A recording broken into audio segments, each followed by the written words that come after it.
Eh bien, bonjour à toutes et à tous, je vous retrouve pour une nouvelle vidéo dans laquelle nous allons parler de quelque chose qui m'a un petit peu posé question récemment. Donc, j'ai entendu dire dans les commentaires, donc j'ai parlé de certaines distributions récemment, et j'ai eu dans les commentaires donc qui m'était indiqué que la MX Linux c'est une excellente distribution. Donc, je me suis dit, ça fait un certain temps que je voulais faire ce test, donc du coup, je vous le fais aujourd'hui.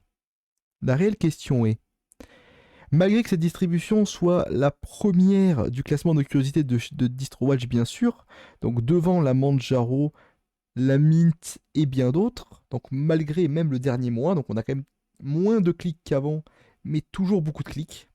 Donc ça c'est le nombre de clics par jour pour information logiquement. Average number of hits per day, donc sur un mois, sur 3 mois, sur 6 mois et sur un an. Bon, on peut voir que la MX est toujours en premier, que la Manjaro et la Mint sont toujours derrière.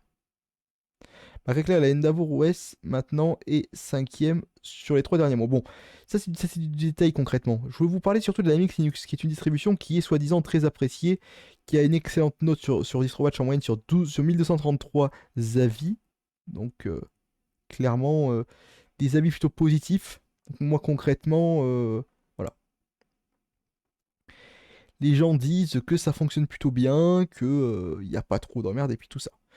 Moi, dans ce que je me souviens, j'avais été assez déçu de cette distribution. C'est pour ça qu'aujourd'hui, je fais le choix de vous la remontrer. Donc nous avons ici MX Linux en bas, qui est prêt à être lancé. Donc c'est la dernière ISO. Si vous allez sur le site de chez MX Linux, que j'ai ouvert juste ici, que vous allez dans Produits, vous faites Release Cycle, vous verrez que la 19.3, alors là ici, ils indiquent donc du coup au niveau, voilà, donc MX19, donc c'est bien la dernière version. Et vous avez une nouvelle version à chaque nouvelle version de Debian Stable. Donc la Debian Stable 11 va arriver en 2021, donc du coup vous aurez très certainement une MX Linux 20. Mais du coup j'aimerais bien vous montrer current Release Feature, très certainement je crois que c'est ça, voilà. Donc sur la MX Linux 19.3, basée sur Debian 10.6, XFCE 4.14, KDE 5.15, Flupbox 1.37. Installation automatique des pilotes Broadcom, d'accord. C'est pas le plus compliqué à installer, mais c'est quand même cool qu'il soit là. Installeur en UEFI. Sinon, donc intégration d'Amix Xbox, version AHS, donc celle que j'ai choisie. Concrètement, celle que vous devez choisir si vous avez du matériel récent. Ce que j'entends par récent, toute machine qui en pourra en bénéficier, donc notamment des AMD Ryzen, des AMD même EFX, vous pouvez vous amuser à installer ça là-dessus, de l'Intel à partir de la seconde gêne concrètement, mais bon, même si surtout concentré pour la 9e et la 10e, mais bon, à partir de la deuxième ça fonctionnera sans aucun problème. Vous avez même du coup la version normale en 32 bits et la version en 64 bits, donc avec un kernel 4.19 de base, qui a un kernel non PAE également qui est proposé, ce qui peut être plutôt cool ici. Voilà, donc pour Antix bien sûr, si du coup vous voulez une distribution non PAE, vous avez du même éditeur là, Antix Linux, qui est certainement une distribution d'ailleurs que je préfère. Donc je pars de ce principe-là, j'adore la Antix, j'aime pas la MX. Est-ce que cette vidéo va changer mon avis ou pas? Nous allons voir ça. Je pars défaitiste. D'habitude, je pars plutôt content de tester la distribution, mais là, je suis assez déçu parce que ça reste une putain de Debian stable. Donc même si là ici on vous dit que Firefox 82, bon d'accord ça peut se mettre à jour, et c'est mis à jour par défaut via les dépôts de la MX, VLC 3.0, Clémentine, je suppose qu'il est à jour, celui-là Thunderbird 6812, maintenant on a 78, bon ça c'est pas très grave. Bon Office 6.1.5 ça par contre ça vient des dépôts de Debian et version 7 dans les dépôts de la MX. Le key backup je ne connais pas, déjà Dub je connais, donc la version XFCE et KDE, bon en gros, il vous raconte beaucoup de bazar, donc il y a beaucoup d'applications qui sont proposées, donc notamment toutes celles-ci dans le truc que je vous montrerai après. Et vous avez de quoi faire un live USB façon Antix Linux. Donc avec l'outil MX Snapshot. Il permet en gros concrètement de chier des ISO. Concrètement, c'est comme ça que ça se fait. C'est plus ou moins ça. Vous pouvez chier vos ISO personnalisés de la MX Linux. Donc du coup ici vous avez un support donc qui est très certainement concrètement un putain de forum. Voilà, donc vous avez ici les différents forums et les wikis. Alors le wiki Debian, bon d'accord, c'est le wiki de base, il n'y a rien d'exceptionnel là-dessus à ce niveau-là. Voilà, concrètement vous avez rien de nouveau. D'ailleurs il vous indique qu'il n'y a pas d'ISO qui sont sortis malgré que Debian 10.8 soit sorti récemment. Ils auraient pu faire une petite 19.4 quand même, mais bon. Je pense qu'ils n'ont pas voulu trop s'embêter parce qu'il y a la 11, Debian 11 qui va sortir dans peu de temps. KDE Wiki, XFCE Wiki, Debian Wiki, XFCE Forum. Bon, vous avez quelques trucs. Mais moi, ce que je vais vous montrer, c'est la distribution. Concrètement, même si on va dans les repos ici qu'on fait overview, du coup, vous avez deux repos, main et test. Est-ce qu'on peut y accéder? Ça fait le source.list. Du coup, il vous propose ici les sources.list, bien évidemment. Donc, si on va sur MX19, vous avez donc du coup les différents trucs qui sont ajoutés, notamment Opera, VirtualBox, Multimédia, Buster Backport. Bon, vous voyez du coup qu'il y a des dépôts tiers. Bon, ça commence plutôt positivement, puisque généralement, les bases Debian n'ont soit pas de dépôt tiers, ou soit des trucs complètement pétés. Bon, là, on va choisir la première version, bien sûr. Donc ça, voici à quoi cela ressemble le démarrage. Concrètement, ça ressemble à ça. Voilà. Donc bon, c'est un petit peu long, quand même. Ça fera un petit peu de temps, bon. Sachant que je vous parle avec du matériel qui est relativement récent. Et que j'utilise voilà, du matériel concrètement à base de NVMe, à base de processeur 16 threads. Donc concrètement, il n'y a pas vraiment de souci à ce niveau-là. C'est vraiment juste la distribution maintenant qui est concernée. Cette année, on a eu une upgrade au niveau du matériel sur la chaîne. Donc bon, concrètement, vous allez pouvoir bénéficier de tests un peu plus qualitatifs. Notamment, au moins, ça ramera moins, puis ça démarrera plus vite. Donc là, ici, vous avez Installer tout simplement. Donc vous faites Change Keyboard Settings. Alors ça n'a pas été traduit bien sûr. Vous faites ici plus Layout. Vous choisissez. Alors vous avez des drapeaux, c'est assez propre. Donc ça c'est l'installateur de la MX Linux. Et uniquement de la MX Linux. Il me semble que la Antix utilise un installateur en CLI. Qui est d'ailleurs relativement agréable à utiliser pour un installeur en CLI honnêtement. Alors vous devez surtout utiliser le pavé numérique et quelques autres trucs. Mais concrètement c'est assez qualitatif. Juste au niveau des partitionnements que c'est un petit peu pété, je trouve quand même. Mais à part ça, c'est tout. Donc, modèle PC 105, donc pour clavier PC 105 touches, layout français, variante OSS, donc je suppose pour Open Source Software ou pour autre chose. Du coup, moi je choisis toujours Auto-install using entire disk parce que ça ne sert à. Parce que du coup, on va pouvoir voir quel type de partition il nous fait par défaut. Oui. Voilà, donc il commence aux questions to install. Est-ce que vous voulez installer Grub ou pas? Je suppose que vu que vous installez ça sur des machines en mode classique et que les gens qui installent cette distro sont relativement noob, puisque du coup ils utilisent une distribution concrètement conçue pour les débutants. Parce que concrètement MX Linux c'est ça. C'est clairement une distribution pour les débutants. Computer name, VM, computer domaine, on va mettre je sais pas, ouais, exemple.com, ouais. Très bien. .com par contre. Workgroup, Samba Server for MS Networking, oui, pourquoi pas. Local, donc du coup, choisissez votre langue. France, français, time zone, Europe, et choisissons Paris. Local time si vous faites du dual boot, bien sûr. Sinon, c'est en UTC généralement. Ou c'est l'inverse, je ne me rappelle plus. À vérifier. Mais il me semble que c'est dans ce sens-là. Donc là, du coup, vous pouvez choisir quels composants vous installez, donc notamment Anacron, Cron et sudo, donc des commandes système de base qui sont concrètement nécessaires pour aller installer des services et autres choses du genre. Vous avez donc notamment sudo, c'est pour l'élévation de privilèges, et cron et anacron, c'est comme son nom l'indique, euh, comment dire, un gestionnaire de tâches planifié, quoi, concrètement, c'est ça. Et puis FreqUtils, donc bien évidemment pour gérer la fréquence du processeur de manière dynamique. Smart Mount Tools pour les outils smart du disque dur pour accéder à l'état smart du disque. Ça vous permettra notamment de savoir quel est l'état de votre disque avec des GUI adaptés, bien sûr, des interfaces graphiques. ACPID, bon ça vous vous doutez bien, c'est pour l'économie d'énergie. AGD Temp, même remarque pour Smart Mount Tools. Qui d'ailleurs, limite, je pensais que ça faisait partie de ça, mais donc du coup, visiblement, la température ne fait pas partie de l'état smart. Debus, donc ça c'est pour. C'est un démon qui permet d'afficher logiquement des messages de ce que je comprends. Alors il me semblait que ça avait une autre utilité, mais il faut croire que non. Sane, Sane, c'est pour le scanner. Donc D, vu que c'est un service système D. AVHD, Random Number Generator, donc un générateur de nombres aléatoires. Le Bluetooth, AirSync pour copier des fichiers et pour faire des sauvegardes logiquement. et Cups pour imprimer avec Linux. Et tout au système Unix d'ailleurs, parce qu'il est marqué OS X ici, mais bon, techniquement. Là, du coup, faites Next ici, pareil. Là, du coup, vous choisissez votre nom. Vous doutez bien, voilà, comme d'habitude. Si vous affichez le mot de passe, nous allons faire Next. Et voici. En train d'installer Grub. Je vous reprends une fois que c'est terminé. Voilà, quelques minutes plus tard, ça a pu se terminer. Je dis quelques minutes, mais concrètement, on parle plus de secondes. C'est vraiment pour faire dans le style que ça prend du temps, mais finalement pas tant que ça. Donc ça reboot, et logiquement, comme toute bonne distribution, ça devrait demander, voilà, de supprimer le disque, ce qui vient de se faire tout de suite. Donc M19.3, Patito Feo. Dans les options avancées, kernel 5.8, parce que nous sommes sur une version AHS, donc avec le dernier kernel qui est dans les backports de Debian, à l'époque où cette ISO est faite, mais il me semble que depuis, il y a une autre version plus récente. Nous sommes sur un light game, ce qui est de plus classique. Ici, on choisit notre session, d'habitude c'est là, donc il y a eu une petite modif quand même. Ici, c'est quoi? Grande police. Contraste élevé, c'est moche, c'est normal. Et clavier virtuel, si jamais vous devez appeler votre mot de passe, c'est que vous êtes par exemple sur un écran tactile, ou que tout simplement vous n'avez pas de clavier.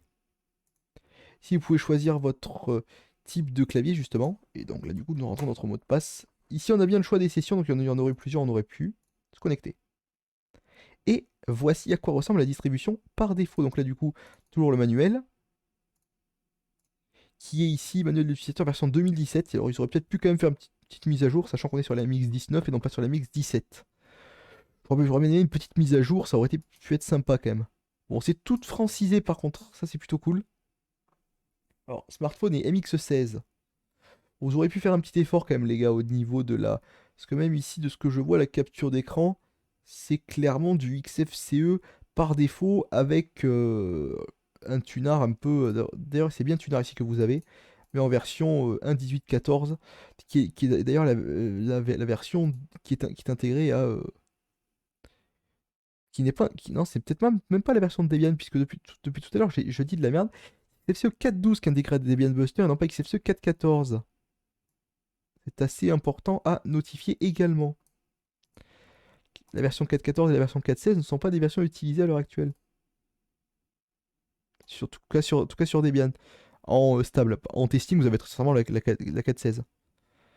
Voilà, donc nous allons aller dans le menu démarrer, qui est du coup un menu Whiskers qui est de plus classique. Vous avez du coup ici, voilà, donc c'est bien marqué menu Whisker ici. Vous avez donc par défaut Conquis Toggle pour activer ou désactiver Conquis. Donc les différentes choses que vous avez ici. Donc par contre, pour aller configurer Conquis, alors est-ce qu'il vous propose ici, voilà, Conquis Manager. Nous allons commencer par ça. Vous pouvez choisir du coup quel... donc, ici vous avez par exemple le Conquis pour Dead Beef, qui vous indique en gros quelle chanson tourne sur Conquis. Alors ici vous avez tout simplement un petit gestionnaire des tâches qui vous indique un petit peu qui consomme ce qui est utilisé pour la distribution et quelles applications tournent et comment elles sollicitent la machine. Là, nous pouvons voir ici que nous sommes à 1% de processeur plus ou moins et que nous consommons entre 500 et 530 mégaoctets de RAM sur la VM, ce qui est assez correct compte tenu du nombre de services qui tournent bien évidemment, sachant que Python, très certainement, l'application ici que nous avions devant. Ah non, peut-être pas. Voilà, donc ici nous avons d'autres. Donc ceci, c'est assez banal ça. Alors, le conquis voyageur NO10, Antix 17. Oui, c'est bien celui de la Antix, c'est ça. Je l'ai déjà vu. Barbecue digital. Donc ça c'est assez complet aussi. Voilà. D'ailleurs, on a une IP ici qui ne correspond pas à la mienne, bizarrement. Peut-être parce que nous sommes en VM et que du coup, ça correspond peut-être à la passerelle. Je ne sais pas. Mais voici un petit peu à quoi cela correspond. Je trouve que celui-là est pas mal aussi. Bon, on va arrêter de faire joujou avec Conquis, mais concrètement, vous avez compris, vous avez un Conquis Manager, ce qui est plutôt cool. D'ailleurs, Conquis Manager, MX Conquis, je vais donner Conquis et des mises à jour. Copiez ce que vous voulez depuis le répertoire USR Share MX Conquis Data Theme. Ça me permet du coup de rajouter des conquis de cette manière-là et concrètement de faire ça de manière assez sympa. C'est cool aussi. Voilà, ça c'est un truc sympa. Voilà. Bon, jusqu'à présent, la distribution me pose pas de problème. MX mise à jour. Encore un autre outil de chez MX. Qui vient d'apparaître ici. 0 mise à jour disponible. D'accord, ça ouvre Synaptic. Je pense que c'est une blague.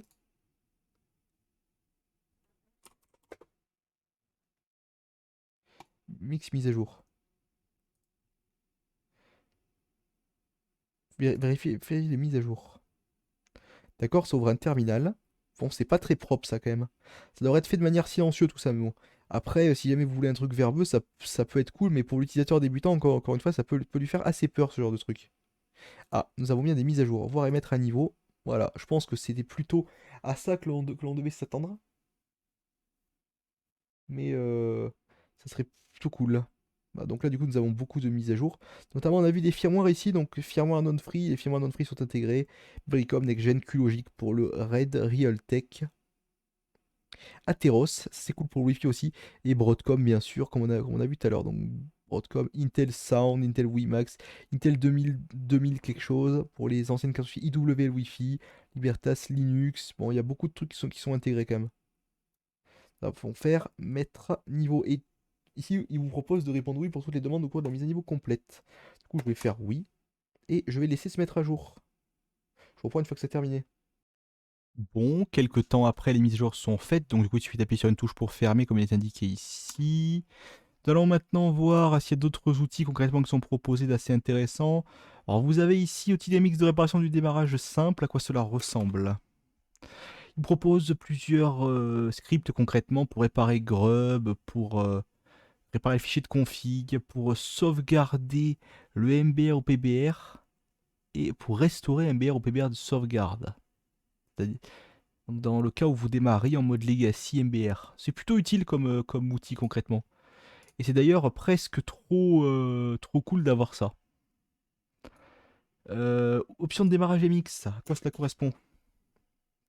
Ouais, en gros, c'est plutôt moins un Grub Customizer limité. Voilà.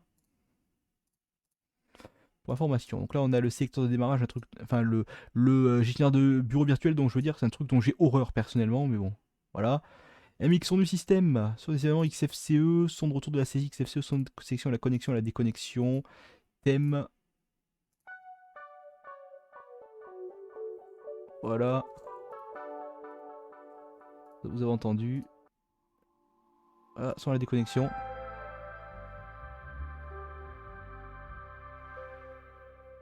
C'est sobre, concrètement, j'ai vraiment rien à dire. Maintenant, qu'est-ce qu'on nous propose d'autre? MX Snapshot, donc, donc le fameux truc pour chier des ISO concrètement. MX sélection de la carte son. Donc vous avez plusieurs cartes son si jamais vous en avez plusieurs dans votre machine, bien sûr. MX outils. MX réparation de clés GPG. Donc là, du coup, il vérifie que les clés GPG sont bien là. Donc logiquement, il n'y a pas de souci. Vous avez également MX Remaster CC. Donc pour faire des lives en persistance et des ISO personnalisés également. Donc là, vous avez MX Snapshot pour créer une image ISO bootable de votre système actuel et MX Remaster CC pour faire des ISO personnalisés également et des live USB. Donc vous pouvez créer une persistance et puis ici vous avez des trucs pour remasteriser les ISO. Ce qui est plutôt sympa pour faire des respins, même si j'ai rarement vu de respins de la MX Linux en grande quantité. En tout cas, pas trop de notre côté. CHRoot Rescue Scan. No Linux System were found. Donc concrètement, en gros, il détecte s'il y a des systèmes à shroot. En gros, le shroot, simplement pour ceux qui ne savent pas à quoi cela correspond, ou c'est shroot comme vous préférez, c'est en gros se connecter à un système Linux alors qu'il n'est même pas amorcé. Vous pouvez le faire sur Linux sans aucun problème. C'est-à-dire qu'en fait, vous accédez, par exemple, dans le cadre d'installation d'une Arch Linux avec ArchISO, vous devez chrouter votre système pour le configurer à un moment donné, sinon il ne démarre pas de base. C'est-à-dire qu'en fait, vous montez les partitions système sur un point de montage, et donc du coup, vous pouvez démarrer le système en quelque sorte. Ce qui est clairement seigneurifié. Vous avez également donc de quoi vous afficher les informations système. Donc notamment le fait qu'on est sur XFCE 4.14 jusqu'à 3.24, la MX19.3 et tout un tas d'autres choses. Donc notamment qu'on émule du 440BX, donc d'un chipset concrètement qui date de l'époque des Pentium 2. Donc là on a 4 cœurs émulés, enfin virtualisés plutôt, à la fréquence 3800 MHz. Vous avez tout un tas d'autres trucs, donc notamment les mitigations spectre 1 et 2 et tout un tas d'autres choses. Voilà. La chipset vidéo émulée, bon, tout un tas de choses concrètement dont l'utilité est assez maigre. D'ailleurs, terminal, j'ai complètement oublié de faire ça. Sudo apt install open-vm-tools. Oui, s'il vous plaît. Parfait. Du coup, nous sommes en plein écran, c'est magique. Tout aussi con que ça. Ce sera beaucoup plus propre pour vous. LibreOffice, je suppose que c'est une version toute pétée, bien évidemment. Qui n'est même pas traduite. C'est là qu'on commence un petit peu à rentrer dans les points noirs de la distribution. D'ailleurs, MXOutil, du coup, nous n'avons pas terminé. Localisation du système. Donc, il nous choisit bien, logiquement, d'aller faire localisation en FR, UTF-8, UTF-8. Et suivant, par défaut. On fait suivant, logiquement, ça devrait prendre un certain temps. Car ça génère les différents paramètres régionaux. Ce qui logiquement ne devrait pas prendre autant de temps, mais bon, là on se demande pourquoi ça en prend autant. Je vous reprends une fois que c'est terminé. Au bout d'un certain temps, ça va tout simplement fermer la fenêtre. Donc nous allons nous remettre en plein écran, bien sûr. Et nous allons donc voir maintenant ce qui se fait plus loin. Parce qu'il y a d'autres outils sympas. Luminosité 6 traits. J'ai envoyé ici un truc pour gérer la luminosité. Avec Xrender. Donc, Xorg concrètement, c'est à ça que la correspond. Donc si j'augmente la luminosité ici, ça ne sert à rien puisque nous sommes en machine virtuelle, je tiens à préciser. Mais c'est quand même assez important à souligner. Vous avez donc du coup, bien sûr, d'autres possibilités, notamment d'aller mettre à jour le noyau Live USB. Moteur de IDI, c'est ça si vous avez une machine Crapple. Donc un iPhone, un iPad, un iPod Touch, je pense même un iPod classique et nano, je pense que ça va fonctionner aussi. Tout ce qui utilise concrètement du Lightning, du 40 pins et tout un tas d'autres appareils, je suppose, que vous pouvez bricoler. D'ailleurs, j'y pense, mais les chevals, ça va fonctionner aussi. Vous avez MX Adjustment, paramètres du tableau de bord est enregistré dans un dossier. Super. Si vous avez paramètres XFCE, vous pouvez régler le compositeur notamment. Je voudrais bien Compton par exemple, appliquer. Si je choisis Compton, ça ne gère pas les fenêtres de la même manière. Du coup, Fade, vous pouvez choisir un rendu OpenGL. On va voir ce que cela donne. C'est extrêmement fluide. Peut-être moins sur la vidéo, mais beaucoup de mon côté en tout cas. Vous pouvez aller régler beaucoup de choses. Plutôt stylé. Par contre, quand ça plante comme cela fait ici, c'est pas terrible. C'est ça le réel problème de la MX en fait, c'est que j'ai déjà testé ça en dur une fois, mais quand vous vous amusez à installer des trucs concrètement, au bout d'un moment, et puis même que vous installez rien, que vous utilisez des applications de base, ça vient faire de la merde. C'est vraiment pas une distribution stable du tout. C'est vraiment pas, je sais pas là concrètement, qu'est-ce qu'il a bien pu se passer. Voilà, il ne se passe plus rien, ça rame, ça plante, je vous reprends une fois que c'est terminé, on va peut-être essayer de redémarrer, je sais pas. Donc du coup, j'ai bel et bien pu sauver la distribution tout simplement en la redémarrant. Voici un petit peu maintenant à quoi cela ça ressemble, donc ça me refait exactement pareil que tout à l'heure. Du coup, nous en étions à limite centre d'accueil également, donc c'est ce truc là de merde là, qui sert un petit peu à rien.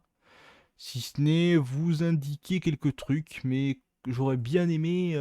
Alors par contre, outil incroyable, oui, je suis d'accord, il y a des outils qui manqueraient à plein de distributions, même s'ils sont pas parfaits. Il manque à beaucoup de distributions. FAQ, manuel de l'utilisateur, wiki, outils. Après que vous avez les fameux outils ici qui sont proposés. D'ailleurs, on les voit tous. MX nettoyage, tiens. D'accord, donc c'est concrètement un petit Bleach Beat, mais en version allégée. Donc il vous propose de supprimer d'anciens journaux, vider la corbeille, vider le cache à péter, nettoyer quelques dossiers, ou alors des fichiers .cache et fichiers .thumbnails qui suppriment tout seul. Vous avez ici l'analyse du stockage du disque, une application GTK3 qui vous montre un petit peu comment le disque est exploité et comment du coup vous pouvez y remédier. Donc là, logiquement, si on fait appliquer, il devrait, voilà, 3 mégas, c'est pas grand chose. MX gestionnaire de l'utilisateur, MX gestionnaire de dépôt. Qu'est-ce que vous avez comme dépôt par défaut? À part ce qu'on a vu. Donc vous pouvez choisir la provenance de vos dépôts. Donc des dépôts de la MX et des dépôts Debian. Donc les backports ne sont pas cochés par défaut. Appliquer. C'est le dépôt Debian le plus rapide. Vous avez même cette option là, ce qui est plutôt cool d'ailleurs. Ça prend un certain temps, mais une fois que ça teste, vous avez du coup des mises à jour qui sont un petit peu plus vite, ça peut être intéressant si jamais votre connexion internet le permet, que du coup vous avez par exemple plus de 100 mégas, ça peut être utile, donc du coup ça peut faire la différence. Si les dépôts sont plus loin, ça va pas toujours être terrible. Voilà. Ça prend un petit peu de temps quand même, à ce que je vois. Je vous reprends une fois que c'est terminé. Voici donc. Ça a pris quelques temps, concrètement pas tant que ça. Et là, ici, vous avez les sources individuelles, donc Debian stable, Debian.list, MXList et Various List. Donc vous avez par exemple le dépôt de VirtualBox et de Opera. Faites appliquer, OK, fermez, ça vous rouvre ceci. Vous avez notamment ici quelques autres trucs. Donc information système, on a vu, donc c'est concrètement le INCSI. Vous avez, bon après tout ce qu'on a vu, voilà, il n'y a rien de plus. Codec. Est-ce que ça installe automatiquement les codecs? Oui, bien sûr. Je vois pas pourquoi je ne mettrais pas les codecs. Application populaire. Je suppose que ça va. Voilà. Je me doutais bien. Du coup, je vais essayer d'en installer pas mal et je vous dis ce que cela donne. Je vous reprends. Je vais essayer de tous les installer. Et si jamais il y a un problème avec un, je vous en ferai part également. Parce que ça, c'était un truc qui n'allait pas. Quand j'avais testé la mix pour la première fois, je n'arrivais pas à installer certains paquets. Donc, du coup, je vous reprends. Et donc l'on se reprend assez vite puisque j'ai choisi donc du coup d'installer la première catégorie donc dans dépôt stable. Et j'ai déjà des erreurs qui me disent que, alors si je vous montre ici, que Opera stable n'est pas signé et que VirtualBox pour Debian n'est pas signé, donc les deux dépôts que l'on a cochés tout à l'heure. Donc c'est quand même particulièrement honteux de proposer des dépôts, que à chaque fois cela génère des erreurs, voilà, donc comme celle-ci bien sûr. Et que du coup, cela installe les paquets un par un problème est détecté pendant l'installation donc, et que ça vous fasse de la merde à chaque fois. Voilà, concrètement, c'est un petit peu comme ça que ça se passe. Du coup, est-ce que nos applications ont été installées? Par exemple, TeamViewer. TeamViewer ne s'est pas installé. Si on va dans l'application populaire que l'on fait accès à distance, on tente de réinstaller TeamViewer. Donc, le dépôt n'est pas signé, encore une fois. C'est vraiment une extrême blague de proposer des dépôts qui ne sont pas signés par défaut. Et bon, alors, ils sont pas activés par défaut, mais ils sont présents dans la distribution. Donc du coup, TeamViewer ne s'installe pas. Voilà, je suis désolé, mais TeamViewer, même si vous mettez ça en majuscule comme eux ils le font, ça ne s'installe pas. Ensuite, nous allons donc du coup retenter XVC, il s'est installé, mais alors, Anidesk aussi, je crois. Allons vérifier cela. Oui, Anidesk est installé. Est-ce que Anidesk est fonctionnel d'ailleurs? Oui. Newsbutter et Pan maintenant. Je vous reprends une fois que cela se sera fait. Ah, non, du coup, même pas besoin de vous reprendre. Ça, c'est... Ah, du coup, ça installe les deux. Voilà, même concrètement, c'est magnifique. Pour celui-là, ça fonctionne. Donc, du coup, nous allons concrètement tenter de tout cocher et de voir ce qui va et ce qui ne va pas. Je vous reprends une fois que ça a terminé. Bon, du coup, ça fait un certain temps que ça affiche la même chose. Donc, du coup, nous allons retourner dans Audio. Google Music Manager, ce n'est pas installé. Donc, je vais appuyer là pour avoir ici ça. Google, non. Sur Top Music, non plus. Par contre, Deadbeef, c'est installé. Donc, concrètement, il y a certains trucs qui sont installés. Alors d'ailleurs, est-ce que Deadbeef se lance? Oui, sans aucun problème. Non, pas le bon. C'est une version récente de 2018. Voilà. Donc du coup, si on tente de réinstaller Google Music Manager et que l'on fait installer, nous allons nous retomber sur une erreur très certainement. Et ça ne fonctionne pas. C'est magnifique. Application populaire. Ça, on continue maintenant avec la bureautique. Donc voilà. Du coup, nous allons installer tout un tas de trucs et tenter de voir ce que cela propose. Est-ce que cela marche ou est-ce que cela ne fonctionne pas? Concrètement, tout devrait s'installer puisque vous proposez des paquets qui ne sont pas dans les dépôts de la Debian et vous prétendez donc du coup avoir une distribution particulièrement spécifique. Concrètement, c'est bien de faire une Debian ultime entre guillemets, mais si la Debian ultime ne fonctionne pas, c'est un petit peu de la merde. C'est ça moi que je remarque. Voilà, ça continue de tourner, mais je vous reprends une fois que c'est terminé. Et donc nous continuons à voir un petit peu ce qui se passe de ce côté-là. Et nous pouvons voir ici que là par exemple, ça, pour le SoftMaker PreOffice, ça vient récupérer des dépôts sur Debian Wheezy. Si nous allons chercher Firefox et que nous tapons Debian Wheezy, je crois que c'est Debian 7. Bon, même Debian 6, je ne suis plus sûr. Debian 7, voilà, qui est supporté jusqu'au 31/05/2018. Concrètement, ça n'est plus mis à jour. D'ailleurs, ça ressemble à ça concrètement. Voilà, et donc concrètement, Debian Wheezy, c'est plus vraiment d'actualité. Je ne comprends pas pourquoi est-ce que l'on continue à parler de cette distribution-là, ne serait-ce que dans les dépôts.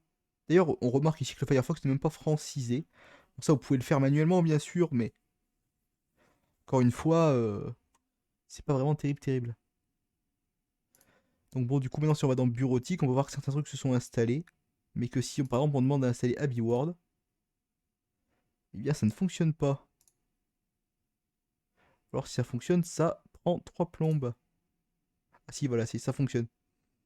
Mais concrètement, c'est pas stable du tout ce truc de paquet. C'est dommage parce qu'il y a beaucoup de paquets sympathiques, notamment Adobe Reader, ça m'intrigue un petit peu. Est-ce que c'est bien le Adobe Reader 9 comme on a sur AUR ou autre chose?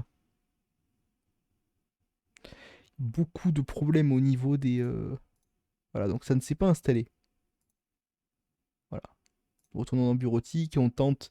Alors Calibre il s'est installé visiblement. Voilà, il est là. Mais il est marqué comme étant pas installé ici. Ce qui est bizarre. Evans, pour installer des... Pour installer, donc du coup, pour lire des fichiers, notamment PDF. Et tout un tas d'autres formats d'e-book. Là, par exemple, il a l'air de vouloir s'installer sans aucun problème. Nous allons essayer, nous allons continuer d'essayer d'ailleurs. Est-ce que LibreOffice s'est mis à jour ou pas? Ça, c'est une vraie question. LibreOffice. LibreOffice 7.0 4.2. Donc une version de 2020. Donc du coup, la fameuse version des backports Debian. Donc ça pose pas de problème. Mais par contre, SoftMaker FreeOffice 2018, il ne s'installe pas. Nous allons essayer GNU Cache et GNU Numérique maintenant. Et ça me semble être pareil, je pense. Voilà. Ah non, ça s'installe également, donc je suis mauvaise langue. Mais il y a certains trucs quand même qui ne s'installent pas et c'est assez dommage. Donc soit c'est plus dans les dépôts, ou soit c'est juste que c'est du foutage de gueule, mais concrètement, ça mériterait une mise à jour de l'outil, puisque la MX Linux c'est une distribution pour les débutants, et si jamais vous avez des emmerdes de ce genre, les débutants ils vont pas aimer, ils vont être dégoûtés de Linux concrètement. D'ailleurs, vous pouvez toujours continuer à installer des applications, ce qui est encore bizarre. Ah, donc vous pouvez, ils détectent qu'elles sont installées, donc vous pouvez les réinstaller. Concrètement ça. Capture vidéo d'écran, OBS Studio, Recorder Desktop, Simple Screen Recorder, 3 applications intéressantes à être présentes sur une distribution, surtout sur une base Debian, car il me semble que OBS n'est pas par défaut sur Debian. Du coup, ça peut être utile de l'avoir. Donc là, ça s'est installé. Kodi et Plex, nous allons faire installer. Ça, c'est encore pas mal le fait que ça soit présent. Mais si jamais ça ne veut pas s'installer, donc là, du coup, ça me propose d'installer Kodi et non Plex. Ah, ça va savoir pourquoi. Encore une fois, on se demande un petit peu ce qui se passe. Problème détecté pendant l'installation, d'accord. Et ça ne va pas plus loin. C'est un peu pété. Si on fait entrer, il se passe rien non plus. Il y a vraiment un problème avec cette distribution. gestionnaire des tâches, on peut voir qu'il ne se passe absolument rien. Au niveau de la consommation processeur, si on fait comme ça du coup, on peut voir qu'il ne se passe rien. Question populaire. Alors, nous allons voir, donc du coup, Plex ne s'est pas installé. Handbrake et WinFF. Donc, du coup, je vais vous faire un petit peu le tour de tout ce qui s'est fait plus tard. Bon. Du coup, nous nous retrouvons le lendemain. Comme vous pouvez le voir ici, nous sommes le mercredi 10 mars maintenant et non plus le mardi 9 mars. Du coup, je vous remets la machine en plein écran et je vais vous montrer un petit peu ce que j'ai pu installer, ce que je n'ai pas pu installer. Donc du coup, vous allez remarquer un petit peu à quel point c'est le bordel en ce qui concerne les paquets ici. Mais là, du coup, One-to-One Assistant, SSH Conduit et TeamViewer ne s'installent pas. Par contre, nous allons commencer par installer SSH Conduit par défaut. Donc nous allons voir si... Alors à chaque fois, j'ai fait catégorie par catégorie pour les installations. Et parfois, j'ai réessayé, parfois en faisant de manière individuelle, ça marche. Et parfois, ça ne fonctionne pas. Donc même là, c'est un peu pété. Là, nous allons voir si ça fonctionne ou pas. Et ça a l'air de ne pas passer. Voilà. Du coup, je tenais à vous montrer aussi autre chose. Parce que là, du coup, vous avez plusieurs dépôts maintenant. On va peut-être... Alors, MX Source peut-être. MX gestionnaire de dépôt. Voilà. Dépôt de Debian source individuelle. Voilà. Voilà, donc ici, c'est assez clair. Du coup, il y en a beaucoup qui se sont rajoutés. Vous voyez peut-être des trucs un peu... Bon, ici, Atom, Eni. Brave Browser, Buster. Buster Blade, bon, Buster, d'accord. Debian List, ça va bien. Google Music Manager, stable. MX.list. Donc ça, c'est des sources.list.d en fait, concrètement. Buster. Donc pour le AHS également ici, pour les kernels un peu plus récents et la meilleure couche de compatibilité matérielle. OnlyOffice Debian Squeeze. Alors, je tiens à vous rappeler encore une fois. Debian Squeeze. C'est Debian 6. Qui n'est plus supporté depuis 2016. Pourquoi est-ce que... Donc d'ailleurs, pour information, il me semble que OnlyOffice, je sais même pas s'il s'installe encore. Alors, si OnlyOffice est installé, mais je suppose que la version doit être complètement obsolète ou alors 2020, ouais, bon, d'accord. Bon, c'est peut-être pas totalement obsolète, mais c'est pas particulièrement ce qui fait de plus à jour. Surtout qu'il y a une version 2021, il me semble, qui est sortie, et que très certainement le copilote est passé en 2021. Mais dans tous les cas, c'est pas sérieux, les gars. Opera, bon, stable, très bien.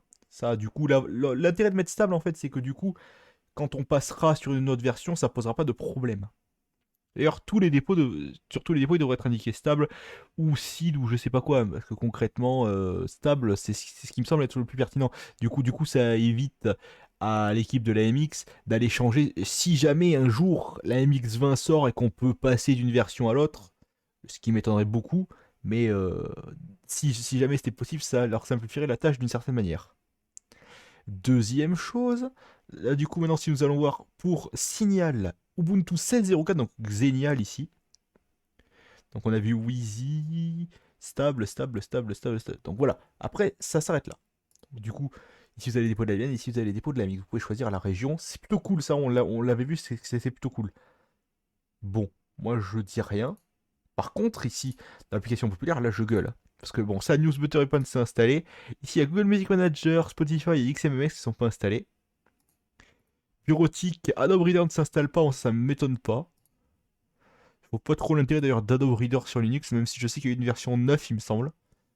Il me semble, si nous cherchons ici. Donc, alors voilà.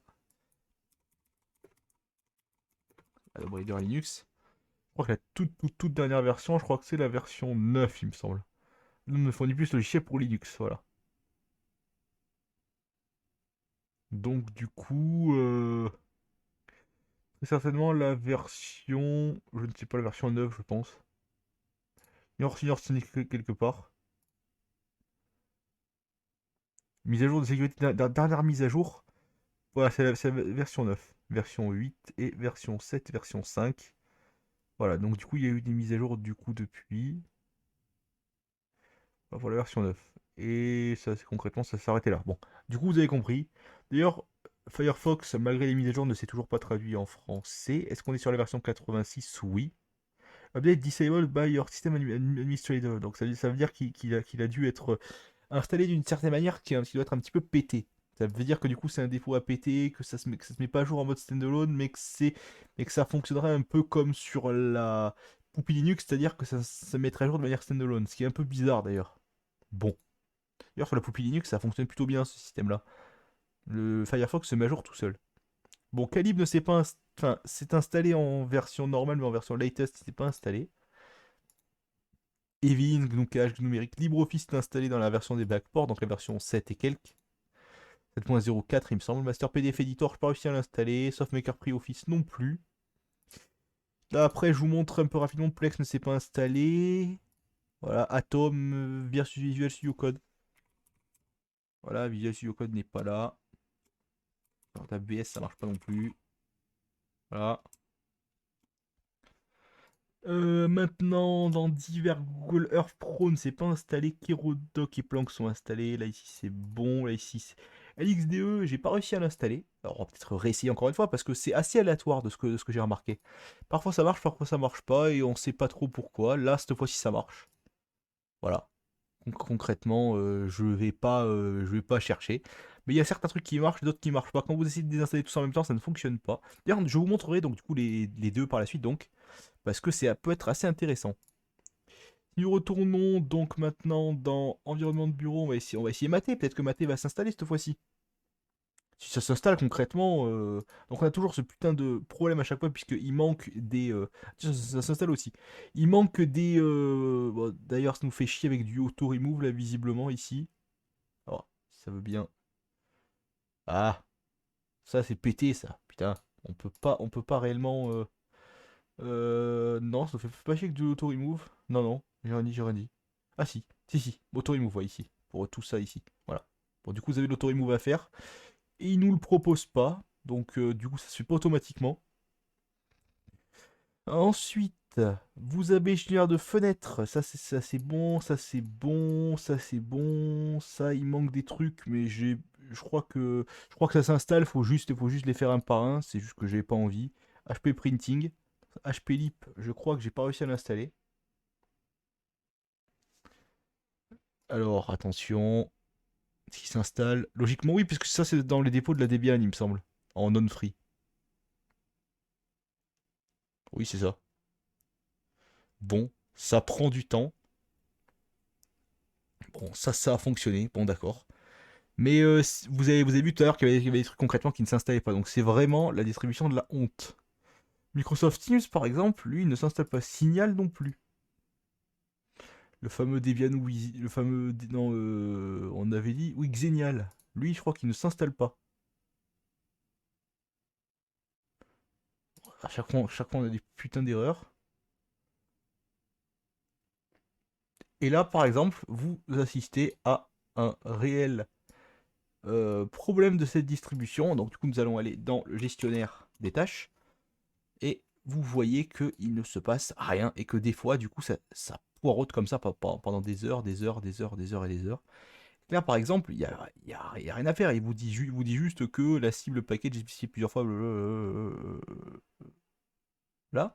Et là, ici, vous êtes à 1% de consommation processeur. Donc, du coup, c'est le gestionnaire des tâches qui bouffe et le XOR qui tourne, bon, plus le compositeur comme tonne. Ici, on a bah, toujours pareil. Voilà. Et voilà, il n'y a rien d'exceptionnel qui se fait. Il n'y a rien du tout qui tourne. Bon, c'est magnifique, n'est-ce pas? Si maintenant, si vous faites signal, il n'est pas là non plus, hein. C'est vraiment pas une blague, hein. Du coup, maintenant, nous allons essayer donc du coup de changer de DE, changer d'utilisateur. Si vous avez donc du coup, comme je vous ai expliqué l'autre fois, les DE logiquement, où sont-ils? Normalement, c'est ce truc-là, là, ici. Ah non, je voudrais bien le français, s'il vous plaît. Belge. Français. euh, Français variante, voilà.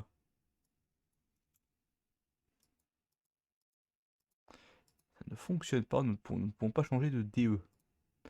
Du coup, nous allons essayer comme ceci, nous allons essayer comme ceci. Si, par ici, par là, avec le clic gauche, avec le clic droit. Bon, on ne peut pas changer de DE, c'est fantastique tout ça. Bon, ok. Peut-être reboot. Si on reboot. Concrètement, j'ai même plus. Mais je suis vraiment déçu de cette distribution. Alors, tellement.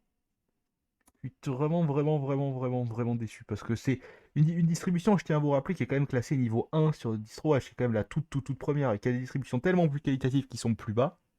Je pense notamment bah, alors, est-ce que maintenant ça fonctionne ou pas? Ah, ça y est, ça marche. Du coup, nous allons commencer par BudGuy. Est-ce que BudGuy a été personnalisé ou pas? Eh, j'ai même pas l'impression. Hein. Paramètres. Paramètres du bureau BudGuy. Non, concrètement non. Je voudrais bien aller dans utilitaire haute peut-être? Non. Euh, outils système. Bon, nous allons ouvrir le terminal et nous allons voir si on peut faire un petit no fetch.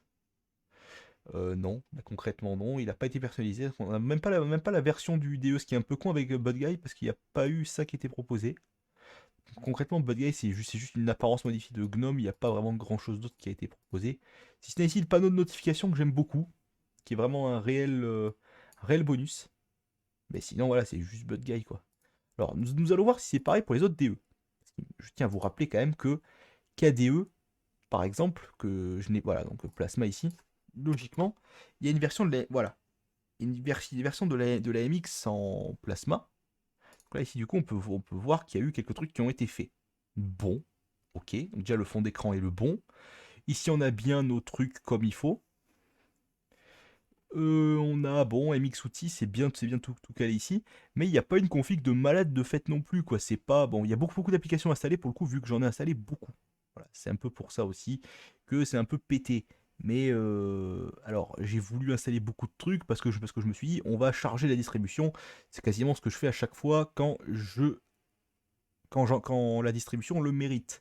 Et qu'on se dit que c'est pas un truc pété, que là, il y a du travail qui est fait derrière. Et surtout que je tiens à rappeler que la Antix Linux, qui est une distribution qui est faite par le même développeur, j'ai rien à dire. Même s'il y a quelques bugs, ça fonctionne globalement bien. C'est pas une distribution pétée du tout. Elle fonctionne même mieux que certaines autres que j'ai pu tester sur la chaîne. La Antix Linux, c'est un truc que j'avais fait en live à une époque, et je connais d'autres personnes qui l'ont également testé. Ils n'ont eu aucun problème. Allons voir maintenant pour euh, LXDE, qui est également proposé. Bon, LXDE, il n'y a rien, d'accord? Ça m'étonne pas, j'ai envie de dire. Je trouve ça un peu dommage. Il n'y a vraiment aucune config additionnelle qui a été faite. Bon, ok. D'ailleurs, j'ai oublié de vous parler du... Ah, non, c'est pas ça que je voulais montrer. Juste en dessous, stop pub. Est-ce que ça fonctionne réellement ce truc-là? Anti-adverse bloqueur ajoute des éléments fichiers ETC host et grâce à ça, de nombreux serveurs fichiers, le système ne pourra plus se connecter à votre PC. Bon. Oui. Sollicitez votre bloqueur de publicité préféré. Est-ce qu'on peut en sélectionner plusieurs? Oui. Magnifique. Validé. Voilà, bon, du coup, il nous propose d'aller récupérer les différents. Alors, très bien. Paramètres être modifiés, validé, d'accord. Donc, c'est tout simple que ça. Bon, c'est plutôt cool. Mais ça ne veut pas dire que. Ah, donc LXDO10 n'est même pas parlé de la MX ni quoi que ce soit. Concrètement, ils ont eu la flemme à changer d'utilisateur. Ça marche toujours, ça.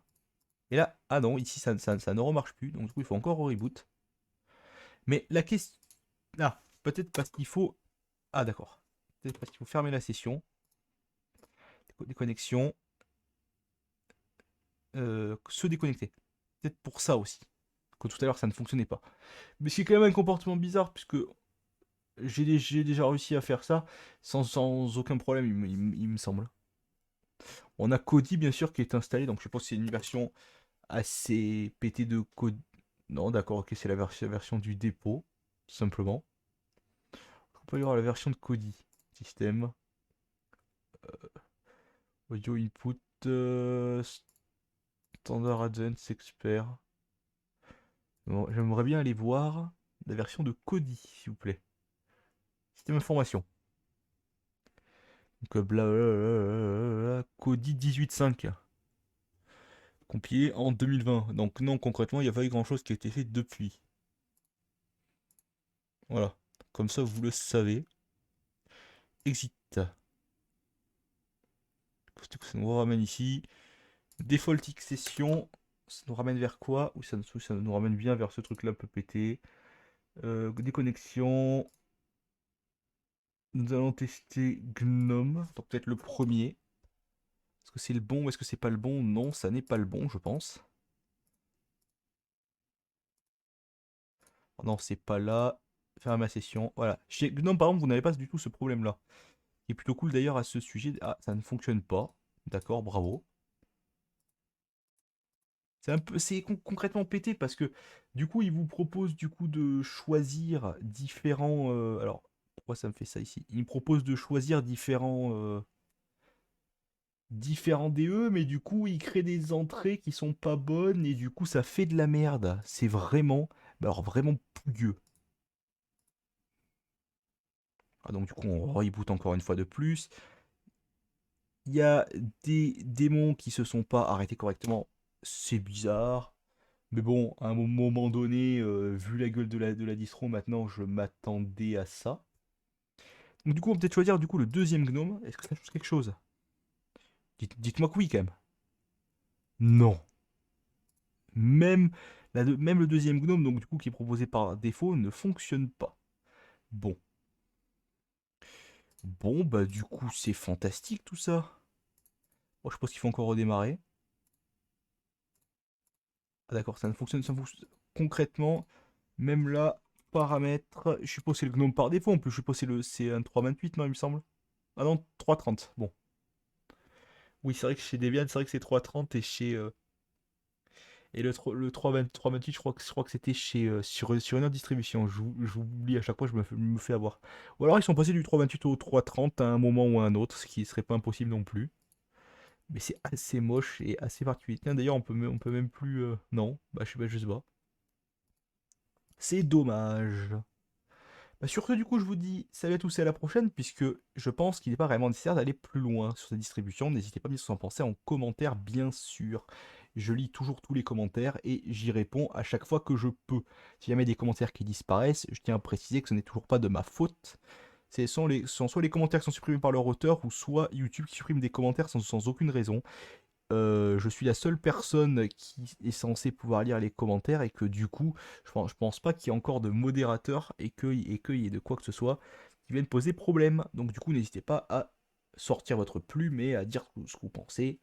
Il n'y a aucun souci. Sur ce, je vous dis salut à tous et à la prochaine.